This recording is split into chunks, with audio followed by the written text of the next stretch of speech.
Hi, everybody. We are starting our new unit for reading.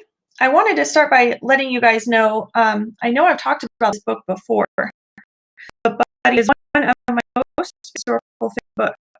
I came across this book again when I was packing up my classroom, and I was remembering the time now Buddy is set during the Depression.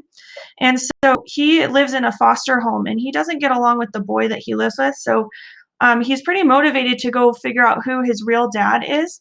So he leaves on this journey, and he, at this one point in the book, now I don't want to spoil too much for you, he meets this kid named Bugs and becomes friends with him. And Bugs is telling him how they're going to hop a train and head west. And so Bud thinks that's a great opportunity to travel faster and find his dad quicker. Well, Bugs and a few other people board this train, and they're running to jump on it because they're doing it illegally at the time. And Bud runs as he can, and he is able to get the train to walk. And throughout the story, he has to like eat meals at the mission and stuff. And it's a really, really tough time period for Bud in the book. This book is such a historical fiction book, and there's something enthralling about stories that are set in the midst of historical events like Bud Not Buddy. There's lots of stories that happen that may be set in war zones like our book, Number of the Stars. There's also books that could be set in dust storms like Out of the Dust, and all kinds of wild west places. So these stories let us face threats that we would never have to encounter in our lifetime.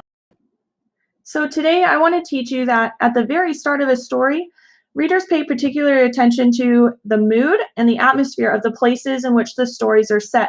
Readers of this story need to realize that it's never going to say, this shows that trouble is brewing, or this shows a sense of hope. So you have to put clues together to figure out what kind of place this is.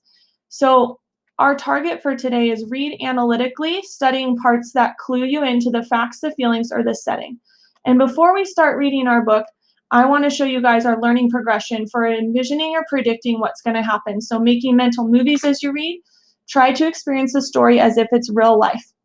Draw on earlier parts of the text to add to the details in my mental movie. That is, draw on what you know about the character's traits, motivations, the setting, and the events to envision and predict.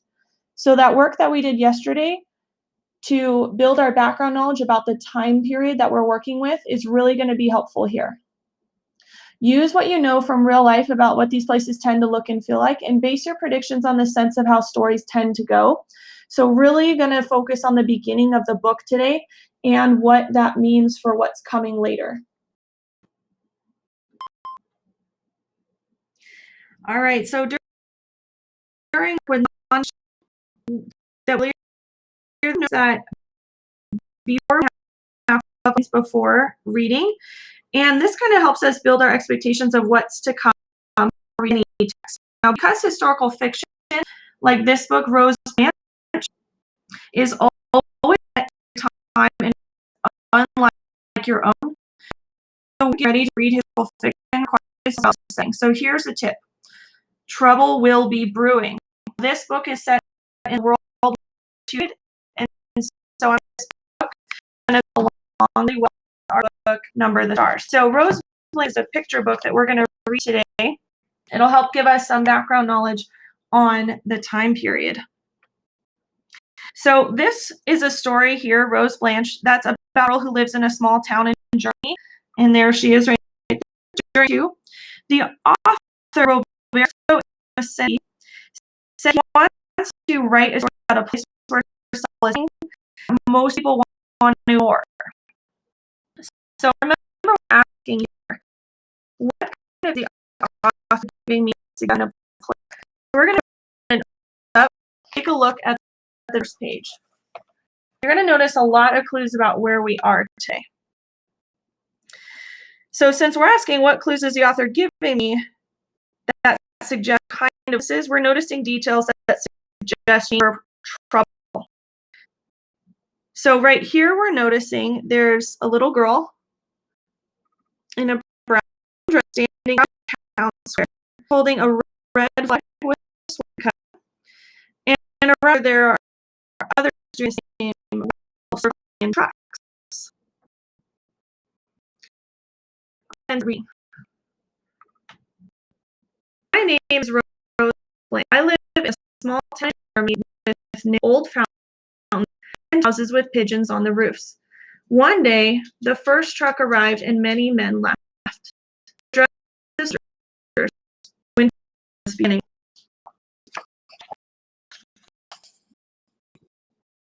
Now trucks fire so we don't know that they look at us. You know, look at the picture.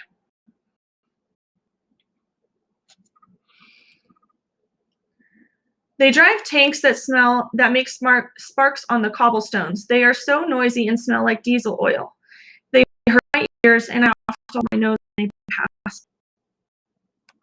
So here's a look at the picture. So we're thinking, what does this place look and feel like? So first we notice now that this is a small town in Germany. There's narrow streets, old fountains, tall houses with pigeons on the roof. That's stuff that's from the text. It sounds like it's been an old, quiet place, maybe even a peaceful one for some time, but you notice so Rose Blanche says it's starting to be a place full of trucks and soldiers who wink, but still, they're soldiers, right? And they drive trucks, but they drive tanks too. And instead of birds, it sounds like engines and it smells like diesel. So do you get the that I'm getting here, that this is becoming part of a war? The most important thing is that I expected to give the author clues at the start of this story. So I didn't let the story by me waiting for something big to happen. Instead, I was looking for clues about it.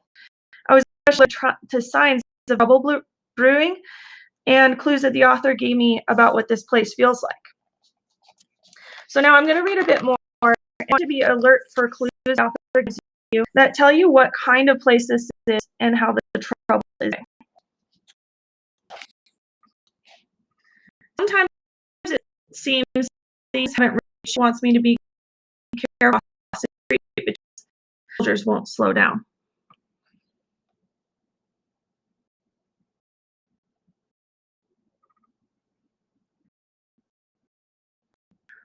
Lots of times I walk the river just looking at it. Branches float along and sometimes old broken toys. I like the color of the road. It looks like the sky.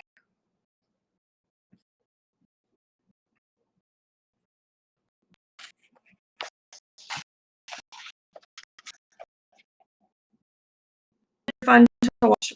We stand in the doorway past, but we see the side of the river.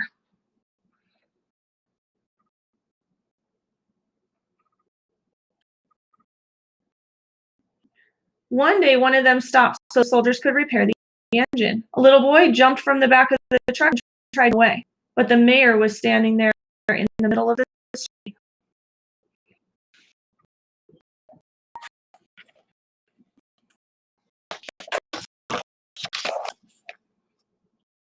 He grabbed the little boy by the collar and brought him to the truck. Then he saw that the soldiers were speaking, and they said, "I was right."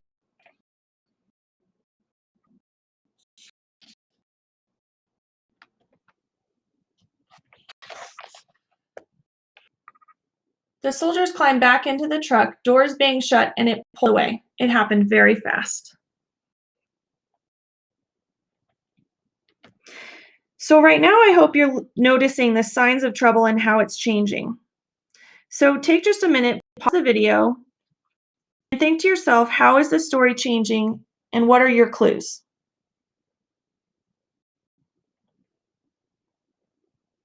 All right, now that you're back, you might be noticing that how Rose Blanche says the river's getting dirty and it's full of broken toys. It kind of made me think about how the author wants us to know that this place is becoming grim, and kind of wondering like who those abandoned toys belong to. It kind of seems like the war is getting close because there's some signs. For example, this page here, it said the soldiers won't slow down when I cross the street. So that's one clue I have. And then the little boy who jumped from the back of the truck and tried to run away, I thought was very strange. And it even says that the mayor grabbed the boy with a collar. Then they put the boy back in the truck and there were wire. So I noticed how to details and help what place this. Now, just how it feels. You paid attention to the author's specifics, give mood, place, and that's what young readers do. Right now, I'm going to stop the video. All right, so I'm going to pause our read aloud for today, and now let's talk about our assignment for the day. So today, you're going to be on Google Classroom. You need to pay close attention to the work that the author does in the beginning of a story. And so what I would like you to do is you can choose whatever book you're reading currently or a book you've read before and have on hand. And if you have a picture book at home like I use, you can also try reading one of those. I want you to reread the beginning using what we learned today and ask yourself to study the parts that are clues to the facts, feelings, or the setting. And then you're going to write one paragraph about your ideas about how the author establishes the setting, the mood, and details in the beginning that are hints at possible trouble brewing in the beginning of the story. Now on Google Classroom, there are two attachments. One of them is your actual assignment, and the other one is the learning progression. So the learning progression is just a quick reference for you guys to know how you're doing today. So on our learning progression, remember that you'll notice the left side is what third graders at the end of third grade you should have been able to do. Here's our fourth grade learning progression, and then going above and beyond is on the right side.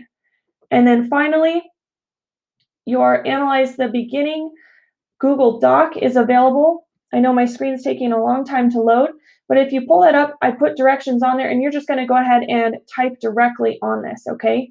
So here it says, write one paragraph of your ideas about how the author establishes the setting, the mood, and details that hint at possible trouble brewing at the beginning of the story. Now, if you would like to stick around and finish our read aloud for today for that picture book, Rose Blanche, especially if you are part of the group that's doing my book, Number the Stars, I'd like you to finish that read aloud with me today. It'll help give you guys some more background knowledge. If you are reading a different book, then you don't need to finish our read aloud for today. You can stop the video here. All right, so we're going to finish the book, Rose Blanche. For those of you guys who tuned in earlier, we read the beginning. We're starting to get the feeling that there's a lot going on about the war. So picking up where we left off, it says, I wanted to know where the little boy went, so I watched the truck until it disappeared around the corner.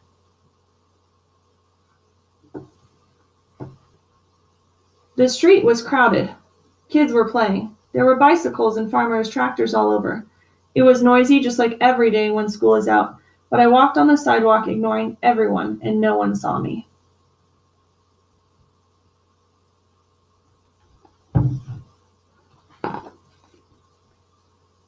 I walked for a long time past the edge of town into the open fields where I'd never been. The clouds were gray. Everything was frozen. Sometimes I ran. I followed the tracks into the forest and found a clearing.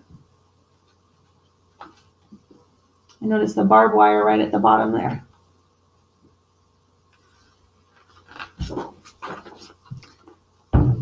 Suddenly, electric barbed wire stopped me.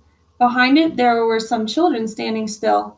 I didn't know any of them. The youngest said they were hungry. Since I had a piece of bread, I carefully handed it to them through the pointed wires. Now here what we're looking at is a concentration camp. And so we can see all these little kids and families that are in there. And based on our background knowledge of World War II, we do know that these are the Jewish families, but we can also notice it because of the stars that they have on their clothing. Okay, next page. They all stood in front of the long wooden houses. The sun was setting behind the hills. It was windy. I was cold.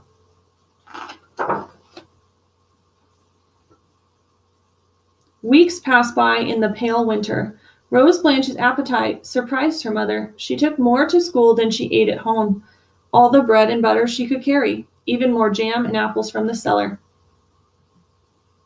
And we kind of know where she's bringing that stuff, don't we? Rose Blanche was getting thinner. In town, only the mayor was staying fat. Everyone watched everyone else. Rose Blanche hid her food in her school bag and sneaked out of school early.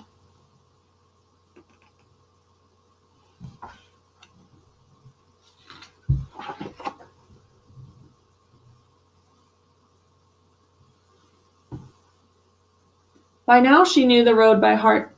There were more children by the wooden houses, and they were also getting thinner behind the barbed wire fence.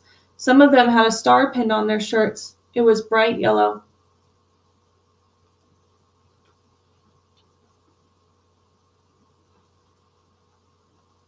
When the snow melted and the streets were very muddy, the trucks full of weary soldiers drove by, only at night. This time in the other direction. They were coming with no lights on from the far side of the river, and they never stopped.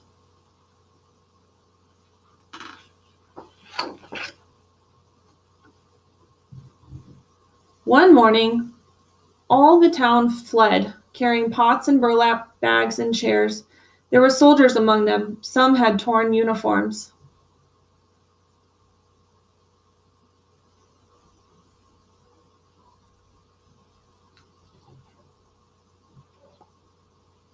Some were limping. Some were in pain and asking for water. Rose Blanche disappeared that day. She had walked into the forest again.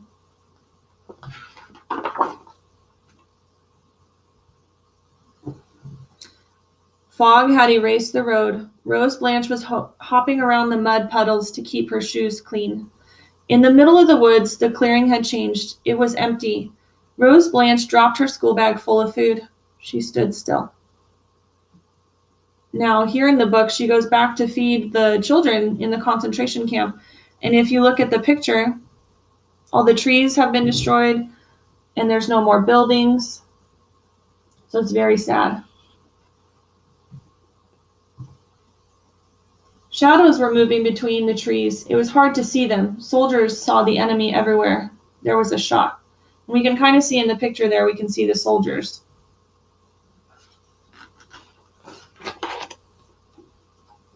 At that moment in town, some other soldiers arrived. Their trucks and their tanks were also noisy, and they smelled like diesel oil, but their uniforms were a different color, and they spoke a different language. So this would be the good guys in the war, right? So we can see in the picture, they look a little bit different.